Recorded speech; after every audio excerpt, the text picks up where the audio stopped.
வணக்கம் நண்பர்களே, என்னோட சேனலுக்கு உங்களை வரவேற்கிறேன். சில சமயங்களில் சில விஷயங்கள் நமக்கு தகவலாக தான் தெரிவிக்கப்படும். அதை நேரில் இருந்து நம்ம பார்த்துருக்க மாட்டோம். நமக்கு தகவல் தெரிஞ்சதிலிருந்து நம்ம போய் அதை உறுதிப்படுத்துகிற வரைக்கும் நமக்கு சில கால அவகாசங்கள் இருக்கும். அந்த இடைப்பட்ட காலத்தில் நம்ம மனசுக்குள்ளே ஒரு பயம், பதட்டம், தவிப்பு இதெல்லாம் இருக்கும்ல. அது அப்படி நடந்திருக்குமா, நடந்திருக்காதா, எப்படி நடந்திருக்கும், அது உண்மையா இல்லை பொய்யா, அது நமக்கு சாதகமாக இருக்குமா, அப்படிலாம் நடந்திருக்கக்கூடாது. இந்த மாதிரியான எண்ணங்கள் நம்ம மனசுக்குள்ளே ஓடிட்டே இருக்கும். இந்த மன ஓட்டத்தை அடிப்படையாக வச்சு ரொம்ப நேர்த்தியாகவும் அழகாகவும் எழுதப்பட்ட ஒரு சிறுகதை. கூப்பாரா என்று அன்புடன் அழைக்கப்படும் திரு கூப்பா ராஜகோபாலன் அவர்களின் விடியுமா சிறுகதை. கேட்கலாம் வாங்க. இன்றைக்கி நம்ம தகவலை தெரிவிக்கணும்னா அதுக்கு எத்தனையோ தொலைத்தொடர்பு சாதனங்கள் நம்ம கைக்கு அடக்கமாகவே இருக்குது. ஆனால் இந்த கதை எழுதப்பட்ட காலகட்டத்தில் தொலைத்தொடர்பு சாதனங்கள் அவ்வளவா இல்லை. கடித பரிமாற்றங்கள் மட்டுமே. செய்தியை விரைவாக தெரிவிக்கணும் அப்படின்னா தந்தி தான் கொடுப்பாங்க. தந்தியில் பெரும்பாலும் துக்க செய்திகள் தான் அனுப்பப்படும். அந்த காலகட்டத்தில் தந்தி வருது அப்படின்னாலே மக்கள் அது துக்க செய்தியாக தான் இருக்கும் அப்படின்னு ஒரு பயத்துலேயும் பதட்டத்துலேயும் தான் இருப்பாங்க. இந்த மாதிரி ஒரு தந்தி வந்திருக்கு அப்படிங்கிற செய்தியோடு இந்த கதை தொடங்குது. தந்தியை பார்த்து நாங்கள் எல்லோரும் இடிஞ்சு போய் உக்காந்துட்டோம். அதில் இருந்த விஷயம் எங்களுக்கு அர்த்தமாகவே இல்லை. சிவராமையர் டேஞ்சரஸ் அப்படிங்கிற 2 வார்த்தை தான் அதில் இருந்துச்சு. தந்தி சென்னை ஜென்ரல் ஆஸ்பத்திரியிலேருந்து வந்திருந்துச்சு. என்னோட அக்கா குஞ்சம்மாள் 2 மாதங்களுக்கு முன்னாடி தான் சென்னையிலேருந்து எங்கள் வீட்டுக்கு வந்திருந்தா. அப்போது எங்கள் அத்தியும் பேர் நல்லா தான் இருந்தார். அவருக்கு கொஞ்சம் உடம்பு சரியில்லாமல் இருந்துச்சு. ஆனால் அவள் வரும்பொழுது அவர் குணமாயிட்டார். ஆனால் இப்போ இந்த தந்தியை கேட்டதுக்கப்புறம் குஞ்சம்மாள் ஓங்கி தலையில் அடித்த மாதிரி பிரம்ம தட்டி போய் உக்காந்துட்டா. எங்கள் எல்லாரோட மனசுலேயும் ஒரு பெருத்த போராட்டமே நடந்துட்டு இருந்துச்சு. இருக்காது, ஏன் இருக்கக்கூடாது, இருக்கும் அப்படின்னு 2 விதமாக எங்கள் மனசில் எண்ணங்கள் ஓடிட்டே இருந்துச்சு. தந்தியில் இருந்த விஷயத்தை திரும்ப திரும்ப படித்தோம். அதில் ஒன்றும் தப்பு இருக்கிற மாதிரி எங்களுக்கு தெரியல. சென்னை ஜென்ரல் ஆஸ்பத்திரியிலேருந்து தான் வந்திருந்துச்சு, சந்தேகமே இல்லை. காலையில் தான் அடிச்சிருக்காங்க. குஞ்சம்மாள் பேருக்கு தான் வந்திருக்கு. இதில் என்ன தப்பு இருக்க முடியும்? ஆனால் இவ்வளவு சீக்கிரத்தில் அங்கே என்ன நடந்திருக்க முடியும்? 3 நாளைக்கு முன்னாடி தான் எங்கள் அத்தியும் பேர் கடிதம் போட்டிருந்தாரு. ஏதாவது உடம்பு சரியில்லாமல் இருந்திருந்தா அப்போவே எழுதியிருக்க மாட்டாரா இல்லையா? என்னோட அக்கா குஞ்சம்மாளும் நானும் சாயந்தரம் ரயிலில் சென்னைக்கு புறப்பட்டோம். அதுதான் கும்பகோணத்துலேருந்து சென்னைக்கு போகிற முதல் வண்டி. புறப்படுறதுக்கு முன்னாடி சகுனம் எல்லாம் பார்த்தோம். ஜோசியரையும் கேட்டோம். ஒன்றும் இருக்காது, கிரகம் கொஞ்சம் சரியில்லை அவ்வளோதான் அப்படின்னு அவர் தேர்தல் சொன்னார். அம்மா ஊரில் இருக்கிற எல்லா சாமியையும் வேண்டிக்கிட்டு மஞ்சள் துணியில் காணிக்க முடிஞ்சு வச்சா. குஞ்சம்மாளுக்கு பூ, பழம், மஞ்சள், குங்குமம், வெத்தலை பாக்குன்னு மங்களகரமான பொருளாக மடியில் கட்டி கொடுத்தா. புறப்படுறப்ப நாங்கள் பசியோடு போகக்கூடாதுன்னு எங்கள் 2 பேரையும் சாப்பிட வச்சு தான் அனுப்புனான். குஞ்சம்மா ஒரு எந்திரம் மாதிரி சொன்னதையெல்லாம் செஞ்சா. சுவாமிக்கு நமஸ்காரம் பண்ணுன்னு சொன்னப்பையும் செஞ்சா. அவள் கதி கலங்கி போயிருந்தா அப்படின்னு அவள் அமைதியாக இருந்ததுலேருந்தே நல்லா தெரிஞ்சது. அவளோட கலகலப்பு முதல் தடவையாக எங்கேயோ காணாமல் போயிருந்தது. அம்மா வாசலில் போய் சகுனம் பார்த்தான். திவ்யமான சகுனம். காவேரியிலேருந்து அடுத்த வீட்டு சுந்தரி குடத்தில் தண்ணி எடுத்துகிட்டு வந்துட்டு இருந்தா. ஒன்றும் இருக்காது, நமக்கே இப்படியெல்லாம் வரப்போகுது, நம்ம ஒருத்தருக்கும் ஒரு கெடுதலும் பண்ணலையே அப்படின்லாம் அம்மா அடிக்கடி சொல்லிக்கிட்டு அவளையும் மற்றவங்களையும் சமாதானம் படுத்திக்கிட்டு இருந்தா. ரயில் ஏறுறப்ப மணி சுமார் 8 இருக்கும். இந்த ராத்திரி பூராவும் இந்த ரயில்லையே தான் நாங்கள் கடந்தாகணும்னு துடித்தோம். ஒரு நொடியும் ஒரு யுகம் மாதிரி இருந்தது எங்கள் 2 பேருக்கும். அங்கே போய் சேர்ற வரைக்கும் எங்களால் எதுவும் பண்ண முடியாது அப்படிங்கிறதுனால கொஞ்சம் கொஞ்சமாக அந்த துடிப்பும் கலக்கமும் குறைஞ்சிது. நாங்கள் 2 பேரும் எதிரெதிர் இருக்கையில் உக்காந்துக்கிட்டோம். நீ புறப்படுறப்போ ஒன்றுமே இல்லையேக்கா அப்படின்னு நான் ஏதாவது பேச்சு கொடுக்கணுமேனு அவகிட்ட கேட்டேன். ஒன்றுமே இல்லையே தம்பி, அப்படி இருந்திருந்தா நான் வந்திருப்பேனா அப்படின்னு அவள் ஏக்கம் நிறைஞ்ச குரலில் பதில் சொன்னான். எது எப்படி இருந்தாலும் ஒரு சில மணி நேரமாவது அந்த தத்தளிப்பை குறைச்சிக்கணும் அப்படிங்கிறதுக்காக நாங்கள் 2 பேரும் அந்த மாதிரி பேசிக்கிட்டு இருந்தோம். நான் இங்கே வந்தே இருந்திருக்கக்கூடாது, அவர் கூப்பிட்டப்பே நான் திரும்பி போயிருக்கணும் அப்படின்னா கொஞ்சமாக. ஒருவேளை அக்கா நீ நோன்புக்காக இங்கே இருந்தது தான் அத்திம்பேருக்கு கோபமோ என்னமோ. அவர் உடனே வரும்படி எழுதியிருந்தார். நாம் ஒரு வாரத்தில் வர்றதா பதில் எழுதணும் இல்லையா, அதுக்காக தான் இப்படி தந்தி அடிச்சிருக்காரோ என்னமோ அப்படின்னு நான் சொன்னேன். அதுக்கு கொஞ்சம்மாள் ஆஸ்பத்திரியிலேருந்துல தந்தி வந்திருக்கு அப்படின்னு சொன்னான். ஆஸ்பத்திரி பேரை வச்சு அத்திம்பேர் அடிச்சிருப்பாரு அப்படின்னு நான் சொன்னேன். அப்படி அடிக்க முடியுமோ அப்படின்னு கொஞ்சம்மாள் ஆவல் நிறைஞ்ச குரலில் கேட்டா. ஏன் முடியாதுன்னு நான் சொன்னேன். ஒருவேளை அப்படி இருக்குமோ அப்படின்னு கேட்டப்போ கொஞ்சம்மாளோட முகம் கொஞ்சம் மலர்ச்சியாக இருந்தது. அப்படி தான் இருக்கணும். இப்படி திடீர்னு ஒன்றும் ஆகிறதுக்கு காரணமே இல்லையே. முந்தா நாள் தானே கடுதாசு வந்துச்சு. ஆமாம், அதில் உடம்பை பற்றி ஒன்றுமே எழுதலையே.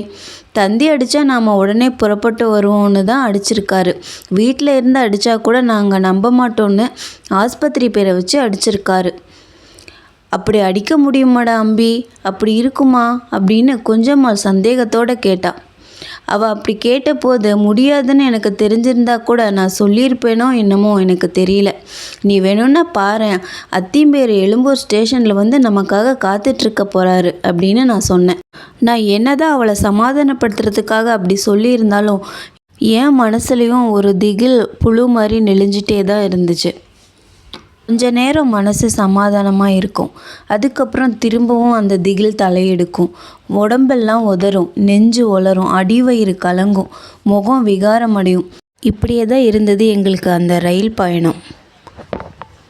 நாங்கள் சென்னைக்கு போய் சேரும் பொழுது இந்த இருட்டை மாதிரி எங்களோட கவலை பின்தங்கிடாதா, இருளை கிழிச்சிட்டு வர வெளிச்சம் மாதிரி எங்களுக்கு நிம்மதி கிடைக்காதா அப்படின்னு நாங்கள் தத்தளிச்சிட்டு இருந்தோம். குஞ்சம்மாள் மூட்டையிலேருந்து வெத்தலை பாக்கை எடுத்து எனக்கு கொடுத்துட்டு அவளும் போட்டுக்கிட்டா. எங்கள் வீட்டிலையே குஞ்சம்மாள் தான் ரொம்ப அழகு. நல்ல சிவப்பு, ஒற்றை நாடி தேகம். அவளுக்கு தெருவிலேயே ஒரு செல்வாக்கு இருந்தது. அன்றைக்கி என்னவோ இன்னும் அதிகமாக அவ்வளோ அழகாக இருந்த மாதிரி இருந்தா. அவள் முகத்தில் என்றைக்குமே இல்லாத ஒரு ஏக்கம் முதலாக காணப்பட்டதுனாலையோ என்னமோ அவள் அழகு அப்படி இருந்தது. குஞ்சம்மாளுக்கு பூன்னா அவ்வளோ உசுறு. யார் என்ன கேலி செஞ்சாலும் அதை பற்றிலாம் யோசிக்காமல் தலையை மிஞ்சி பூவை வச்சுக்குவா. ஆனால் அவள் தலையில் அன்றைக்கி வச்சிட்டு இருந்த பூவை மாதிரி அது என்றைக்குமே அழகாக இருந்ததில்லை. அவள் வெத்தலை போட்டுட்டு இருந்ததுனால அவள் உதடெல்லாம் செவந்திருந்தது. அந்த சிவப்பு அவ்வளோ அழகாக இருந்தது. சோர்வில் தான் அழகு தெரியும்னு சொல்லுவாங்கள்ல, இல்லைன்னா அணைய போகிற விளக்கு தான் பிரகாசமாக எரியும் அப்படின்னு சொல்லுவாங்கள்ல, அந்த மாதிரி இருக்குமோன்னு எனக்கு தோணுச்சு. திரும்ப இல்லை அப்படின்னு எனக்கு நானே சமாதானம் சொல்லிக்கிட்டேன். குஞ்சம்மாள் அன்றைக்கி என்னமோ அவ்வளோ அழகாக இருந்தா. வெத்தலையை பாதி மின்னுக்கிட்டே குஞ்சம்மாள் தன்னோட சங்கடங்களை எல்லாம் என்கிட்ட புலம்பிக்கிட்டு இருந்தா. அம்பி, உங்கள் அத்திம்பேருக்கு வாக்கப்பட்டு நான் என்ன சுகத்தை கண்டேன் அப்படின்னா குஞ்சம்மா. அவள் கண்ணில் இருந்த ஜலம் கூட வந்துச்சு. என்றைக்கும் பிடிவாதம், என்றைக்கும் சண்டை, நான் அழாத நாள் உண்டா, என் வாழ்க்கையே அழுகையா அப்படின்னு உணர்ச்சி வேகத்தில் சொல்ல ஆரம்பித்தவ சட்டுன்னு நிறுத்திட்டா. எதுலையாவது நான் சொன்ன பேச்சை கேட்டதுண்டா? எப்படியோ ஆயுசோடு இருந்தால் போதும்னு எனக்கு தோணிடுச்சு. 2 பேரும் ரொம்ப நேரம் மௌனமாகவே இருந்தோம். ஆனால் எங்கள் மனசு மட்டும் மௌனமாக இல்லை. நல்ல நடு ராத்திரி. வண்டியில் ஜனங்க உட்காந்துட்டும் படுத்துக்கிட்டும் தூங்கிட்டு வந்தாங்க. வண்டி சின்ன ஸ்டேஷனில் நின்னதும் சில பேர் இறங்கி போனாங்க, மௌன பிசாசுகள் மாதிரி. அப்போ தான் தூங்கி எந்திரிச்ச சில பேர் இது என்ன ஸ்டேஷன் அப்படின்னு தலையை நீட்டி கேட்டாங்க. போர்ட்டர் ஒருத்தன் ஏதாவது ஒரு ஸ்டேஷன் பேரை அரைகுறையாக தூங்கி வழிஞ்சிக்கிட்டே சொல்லுவான். மறுபடியும் வண்டி பூரான் மாதிரி ஓட ஆரம்பிக்கும். சுமார் 1 மணிக்கு வண்டி விழுப்புரம் ஸ்டேஷனுக்குள்ளே ஆர்ப்பாட்டத்தோடு போய் நின்றுச்சு. அதுவரையிலும் வண்டியில் அமைதியும் நிசப்தமும் இருந்துச்சு. அந்த ஸ்டேஷனில் கூட்டமும் கூக்குரலும் அதிகமாயிடுச்சு. அதுவரையில் காலியாகவே வந்த எங்கள் இருக்கையெல்லாம் சாமான் நிறைஞ்சு போச்சு. ஒரு பெண்மணி எங்கள் அக்கா பக்கத்தில் வந்து உக்காந்தா, ஒரு பெண் குழந்தையோட. அவள் அணிஞ்சிருந்த நகையும் புடவையும் பார்க்கும்போதே அவள் ஒரு பணக்கார வீட்டு பெண்மணின்னு நல்லாவே தெரிஞ்சது. வண்டி புறப்பட்ட கொஞ்ச நேரத்துக்கெல்லாம் என் அக்கா பக்கம் வந்து சிரித்த முகத்தோடு அந்த பெண்மணி எங்கள் அக்கா கிட்டே பேசிக்கிட்டு இருந்தா. எங்கிட்டு போறீங்க அம்மா அப்படின்னு கேட்டா. என்னோடய அக்கா சுருக்கமாக பட்டணம் அப்படின்னு சொன்னான். நானும் அங்கே தாம்மா வாரேன் அப்படின்னு ஆரம்பித்து அந்த பொண்ணு வரிசையாக கேள்வியை கேட்டுக்கிட்டே இருந்தா. அதுக்கப்புறம் தான் பக்கத்தில் இருந்த ஒரு ஓலை பெட்டியில் கொஞ்சம் மல்லிகைப்பூ எடுத்து குஞ்சம்மாளுக்கு கொடுத்தா. குஞ்சம்மாளுக்கு அப்படியே மெய் சிலிர்த்து போயிடுச்சு. ரொம்ப ஆவலோடு அந்த பூவை வாங்கி ஜாக்கிரதையாக தலையில் வச்சுக்கிட்டா. அம்பாளே அந்த உருவத்தில் வந்து தனக்கு பூவை கொடுத்து, கவலைப்படாத, உன் பூவுக்கு ஒரு நாளும் குறையில்லை அப்படின்னு சொன்ன மாதிரி அவளுக்கு தோணியிருக்கு. அது வரைக்கும் அந்த பெண்மணிக்கிட்ட முகம் கொடுத்து கூட பேசாத குஞ்சம்மா அதுக்கப்புறம் ரொம்ப சகஜமாயிட்டு தன்னோட விவரங்களை எல்லாம் சொல்ல ஆரம்பித்தா. மகாலட்சுமி மாதிரி இருக்கீங்கம்மா, உங்களுக்கு ஒரு குறையும் வராது அப்படின்னு அவள் சொன்னதை தெய்வ வாக்காக எடுத்துக்கிட்டா கொஞ்சம்மா. அந்த ஆறுதலில் கொஞ்ச நேரம் அவள் கவலையெல்லாம் மறந்து பேசிக்கிட்டே வந்தான் அந்த பெண்மணிக்கிட்ட. திடீர்னு ஒரு ஞாபகம் வந்துச்சு. ஏதோ பெரிய குற்றம் செஞ்சிட்ட மாதிரி திகில் அடைஞ்சா. ஐயையோ, பைத்தியம் போல் இப்படி சிரித்து பேசிக்கிட்டு வரனே நான் அப்படின்னு நினச்சவ மாதிரி அவள் கலவரம் அடைஞ்சிருந்தது நல்லாவே தெரிஞ்சுது. வண்டி போன வேகத்தில் விற்றுன்னு அடித்த காற்றுலையும் அவளோட முகத்தில் வேர்வை காணப்பட்டுச்சு. ஆனால் எவ்வளவு நேரம்தான் கவலைப்பட முடியும்? கவலையால் ஏற்பட்ட அசதியில் எங்களையே அறியாமல் நாங்கள் தூங்கிட்டோம். வண்டி செங்கல்பட்டை நெருங்குற சமயம் வாரி சுருட்டிக்கிட்டு எழுந்து உக்காந்தோம். கிழக்கு வெளுத்துக்கிட்டு இருந்துச்சு. வண்டி ஏதோ ஒரு குக்கிராமத்தை கடந்து போய்கிட்டு இருந்தப்ப கோழி கூன சத்தம் கூட காதில் விழுந்துச்சு. அப்பா விடியுமா அப்படிங்கிற ஒரு நினப்பு ஒரு பக்கம், ஐயையோ விடிய போதே இன்னைக்கு என்ன வச்சிருக்கோ அப்படிங்கிற நினப்பு இன்னொரு பக்கம். இந்த இரவு நேர ரயில் பயணம் எங்களுக்கு கொடுத்திருந்த ஆறுதலை கொஞ்சம் கொஞ்சமாக தலை காட்டின வெளிச்சம் பறிக்க வர்றது மாதிரி இருந்துச்சு. கொஞ்சமாக சிலை மாதிரி அசையாமல் உட்காந்துட்டு இருந்தா. செங்கல்பட்டில் பல் தேய்ச்சி காப்பி சாப்பிடுவோமான்னு நான் கேட்டேன். எல்லாம் பட்டணத்தில் தான் அப்படின்னு சொல்லிட்டா கொஞ்சம்மா. பக்கத்தில் இருந்த அந்த பெண்மணி ரொம்ப கவலை இல்லாமல் தூங்கிட்டு இருந்தா. இதோ ஆயிடுச்சு அப்படின்னு சொல்கிறது மாதிரி வண்டி தாவி பறந்துட்டு இருந்துச்சு. ஆனால் எங்களுக்கு என்னவோ பட்டணம் நெருங்க வண்டி வேணும்னே ஊறுற மாதிரி இருந்துச்சு. எழும்பூர் வந்துச்சு கடைசியாக. ஸ்டேஷனில் யாரும் இல்லை. அதாவது எங்கள் அத்திம்பேர் இல்லை, எல்லாரும் இருந்தாங்க. ஆனால் அவர் ஸ்டேஷனுக்கு எதுக்காக வரணும்? அங்கே அவர் எதிர்பார்த்தது சரியில்லைன்னு எனக்கு தோணுச்சு. வீட்டுக்கு போனோம். வீடு பூட்டி இருந்துச்சு. அவருக்கு உடம்பு சரியில்லை போல தான் அப்படின்னு சந்தேகம் இல்லாமல் இப்போ புரிஞ்சது. ஜென்ரல் ஆஸ்பத்திரிக்கு போனோம். அரை மணி நேரம் அங்கே துடிச்சிட்டு உக்காந்துட்டு இருந்தோம். அதுக்கப்புறம் குமாஸ்தா வந்தார். நீங்கள் கும்பகோணமா அப்படின்னு கேட்டார். ஆமான்னு சொன்னோம். நோயாளி நேற்று இரவே இறந்து போயிட்டார் அப்படின்னு குமாஸ்தா சாதாரணமாக சொன்னார். இறந்து போயிட்டாரா? எப்படி, அதுக்குள்ளையா அப்படின்னு அப்பையும் ஒரு சந்தேகமும் அவநம்பிக்கையும் எங்களை விடலை. சிவராமையர் தானே அப்படின்னு குமாஸ்தா கேட்டார். ஆமாம் சார்னு நாங்கள் சொன்னோம். கொஞ்ச நேரம் இருங்க, பிரேதத்தை வாங்கிட்டே போயிடலாம் அப்படின்னு சுருக்கமாக சொல்லிவிட்டு குமாஸ்தா தன்னோட வேலையை பார்க்க போனார். கொஞ்ச நேரம் கழித்து பிரேதத்தை நாங்கள் வாங்கிக்கிட்டோம்.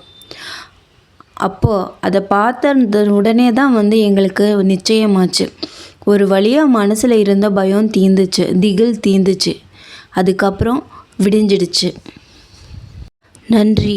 மீண்டும் அடுத்த காணொளியில் சந்திப்போம்.